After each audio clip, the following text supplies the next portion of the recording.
सभी को नमस्कार। आज हम स्माइल 3.0 कार्यक्रम के तहत कक्षा 6 का संस्कृत विषय का जो गृह कार्य है उसको हल करेंगे। ये आपका गृह कार्य पहला पाठ शब्द परिचय के आधार पर है, जो आपके 1 जुलाई 2021 को आया था। पहला क्वेश्चन देखिए, वर्णानाम संयोजनम कुरुत। वर्णों का संयोजन करो, वर्णों को जोड़ना है। तो जोड़ने के लिए क्या करना होगा, देखो जो शब्द है, जो वर्ण है, उसमें से स्वर निकाल रखा है, स्वर को अलग करके लिखा है, तो उस स्वर को वापस व्यंजन में मिलाना है। तो वो क्या होगा, वर्णों का संयोजन होगा। जैसे स प्लस औ तो क्या हो गया शौ, च प्लस ई ची, क प्लस ए कह, तो क्या बन गया शौचिक है। मैं प्लस ए मैं, अणय, अणय के आगे स्वर नहीं है तो अणय क्या हो गया आधा। जिस वर्ण के आगे स्वर नहीं हो या जिस वर्ण में स्वर नहीं मिला हो उस वर्ण को अपन क्या लिख सकते हैं, या तो आधा लिखेंगे या उसके हलंत लगा के लिखेंगे। तो नीचे जो लाइन लगा रखी है वो क्या है, उसको क्या बोलते हैं, हलंत। हलंत का मतलब होता है वह वर्ण आधा है या उस वर्ण में व्यंजन नहीं है। तो अणय, अणय आधा आ जाएगा। डे प्लस उ डू, कै प्लस एह कह, तो क्या बन गया मंडूक है, मिला देना आपको। कै प्लस आ का, कै प्लस ओ औ कऊ, तो क्या बन गया काकऊ। कै प्लस री क्री, शै प्लस ए शै, कै प्लस आह कह कृषकः। है प्लस ए है, शै प्लस ए शै, तै प्लस एह तह, तो क्या बन गया हसैतः। तो इस प्रकार वर्णों का संयोजन करना होता है। दूसरा क्वेश्चन देखो, पदा नाम वर्ण विच्छेदम कुरुते। पदों का वर्ण विच्छेद करना है। तो इसमें शब्दों में से क्या वर्ण है, उसमें से क्या निकालना, आपको स्वर अलग निकालना है। जैसे बालकौ, बै प्लस आ बा, ले प्लस ए ले, कै प्लस औ कौ, है ना, तो क्या बन गया बालकौ। तो ये वर्ण विच्छेद, ऊपर वाले में तो वर्ण संयोजन करना था और इसमें वर्णों का विच्छेद करना है। इसका थोड़ा मैं आपको अभ्यास करवा देता हूँ। देखो कै है, कै, तो क्या हो गया, इसमें कै में कौन सा स्वर मिला हुआ है, कै ए, तो कै प्लस ए, कै के क्या लगा दिया हलंत। तो यदि किसी वर्ण में से स्वर निकाल लेते हैं तो उसके नीचे जो लाइन लगा रहे किसको बोलते हैं, हलंत, हलंत लगा देते हैं। ये उस अक्षर को अपन आधा भी लिख सकते हैं। तो कै, कै प्लस ए का, कै प्लस आ, का में कौन सा स्वर है आ, की, कै प्लस ई क्री, कै के नीचे किसकी मात्रा है री, तो कै प्लस री, है ना, कै प्लस री। क्रय, कै प्लस रे प्लस ए। अब देखो इसको समझो, कई बच्चे इसमें गलती करते हैं। कै के नीचे क्या लगा हुआ है रे, तो इसमें बच्चे क्या मानते हैं, कै को तो पूरा मानते हैं और रे को आधा मानते हैं। तो देखो नीचे जो अक्षर होता है ना वो पूरा होता है, ऊपर जो अक्षर होता है वह आधा होता है। देखो ऊपर कौन बैठता है, लंगड़ा बैठता है, जो जो लंगड़ा होगा वही तो ऊपर बैठेगा, है ना। तो रे के ऊपर कै बैठा है, तो कै क्या है, कै आधा है। आधा का मतलब कै में स्वर नहीं है और रे पूरा है। तो इसका विस्तार करेंगे, वर्ण विच्छेद करेंगे, तो कै हलंत प्लस, क्योंकि कै में स्वर नहीं है, रे, रे पूरा है, रे प्लस ए, है ना।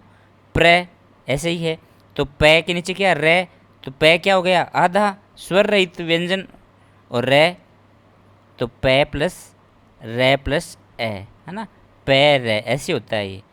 ऐसे प्रिय, प्रिय का वर्ण विच्छेद करना हो तो प्रिय में पै आधा, पै के हलंत लगा दिया, नीचे रे है, रे पूरा है और रे में किसकी मात्रा है ई की, तो ये ई की मात्रा रे की है न कि पै की, पै की नहीं है, तो प्रिय नहीं होता ये होता है प्रिय, पैरिये प्रिय, है ना।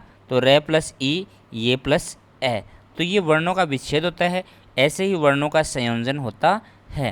तो ये चीज़ आपने समझ ली, तो कोई सा भी क्वेश्चन हो आप हल कर लेंगे।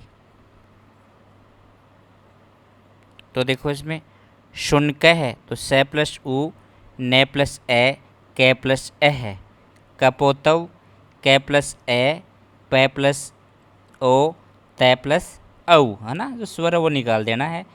शिव्यति, से प्लस ई, वे प्लस, देखो वे प्लस वे आधा है तो वे हलन लगा दिया, ये प्लस ए, ते प्लस ई।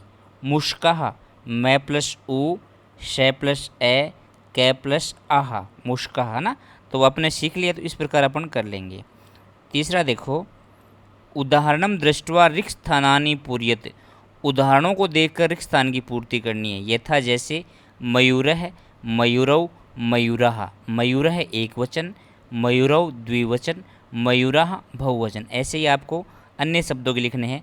तो बालकः, बालकौ, बालकः, छात्रः, छात्रौ, छात्राः, गजः, गजौ, गजः, दीपकः, दीपकौ, दीपकः, है ना। एक वचन, द्विवचन, बहुवचन, इस प्रकार अपन ने बनाए हैं प्रथमा विभक्ति के।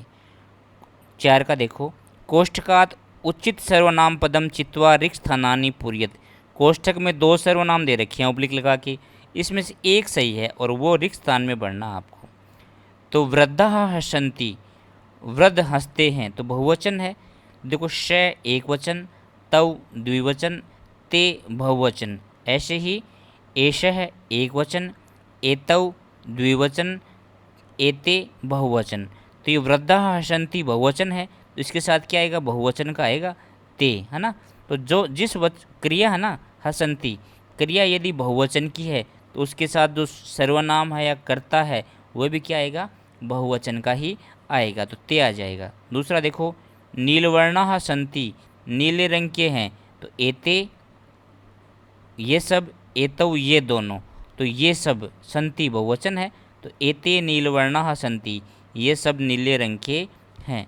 वस्त्रम शिव्यति, वस्त्र सीलता है, शिव्यति एक वचन है, तो सह, वह, तौ, वे दोनों, तो एक वचन के साथ क्या आएगा, शह आएगा, तो शह वस्त्रम शिव्यति। दूसरा है क्षेत्रम कृषतः, कृषतः क्या है, द्विवचन है, ते बहुवचन, तौ द्विवचन, तो तौ आ जाएगा। तौ क्षेत्रम कृषतः है, वे दोनों खेत की जुताई करते हैं। इस प्रकार ये क्वेश्चन किस प्रकार करने हैं आपको, क्रिया देखनी है, धातु रूप देखना है। धातु रूप जिस वचन का होगा, एक वचन का होगा, उसी के अनुसार सर्वनाम आएंगे। यदि धातु या क्रिया एक वचन की है तो एक वचन का सर्वनाम आएगा, द्विवचन की है तो द्विवचन का सर्वनाम आएगा, और बहुवचन की है तो बहुवचन का सर्वनाम आएगा। जैसे पठती के साथ श, पठतः के साथ तौ, और पठन्ति के साथ ते, हस्ती के साथ श, हस्तौ के साथ तौ, हसन्ति के साथ ते, है ना। 5वां देखो, कोष्ठकात उचित क्रियापदानि चित्वा रिक्त स्थानानि पूर्यते, कोष्ठक से उचित क्रिया चुनकर रिक्त स्थान की पूर्ति करनी है। तो गायक है, गायक, गायती गाता है, तो कोष्ठक में क्या लिख रखा है, गायती, गायता है, गायंती। तो गायती एक वचन है, गायता है द्विवचन, गायंती बहुवचन, और गायक क्या है, एक वचन, एक वचन के साथ एक वचन की क्रिया आएगी, तो गायक है, गायती। दूसरा देखो, गजौ, हाथी चलता है, चलते हैं, 2 हाथी चलते हैं, तो चलती चलता है एक वचन, चलता है द्विवचन, चलंती बहुवचन। तो गजौ द्विवचन है, तो द्विवचन के साथ द्विवचन की क्रिया आएगी, तो गजौ चलता है, 2 हाथी चलते हैं। तीसरा देखो, अश्वाह, घोड़े धावंती दौड़ते हैं, धावती एक वचन, धावतः द्विवचन, धावंती बहुवचन, और अश्वाह क्या है, बहुवचन, तो बहुवचन के साथ बहुवचन की क्रिया आएगी, तो अश्वाह धावंती, घोड़े दौड़ते हैं। बालक है, बालक, क्रीडति, क्रीडति खेलता है, बालक खेलता है, क्रीडति एक वचन, क्रीडतः द्विवचन, क्रीडंती बहुवचन। तो बालक क्या है, एक वचन है, तो एक वचन के साथ क्या आ जाएगा, क्रीडति। तो कुल मिला के ये है कि जो संज्ञा या जो सर्वनाम या जो कर्ता होता है वो जिस वचन का होता है, क्रिया भी उसी वचन की आती है। एक वचन का है तो क्रिया एक वचन की, द्विवचन का है तो क्रिया द्विवचन की, और बहुवचन का है तो क्रिया बहुवचन की। तो ये चीज़ आपके रटने की नहीं होती, आप इस चीज़ को सीख लो तो आपका कभी गलत नहीं होगा। तो आपकी ये पाठ समझ में आया है तो आप लाइक करें, अपने मित्रों के साथ शेयर करें और अभी तक मेरे चैनल को सब्सक्राइब नहीं किया तो सब्सक्राइब अवश्य करें। एक नए पाठ के साथ, नई क्विज के साथ, नए गृह कार्य के साथ पुनः मिलते हैं। धन्यवाद।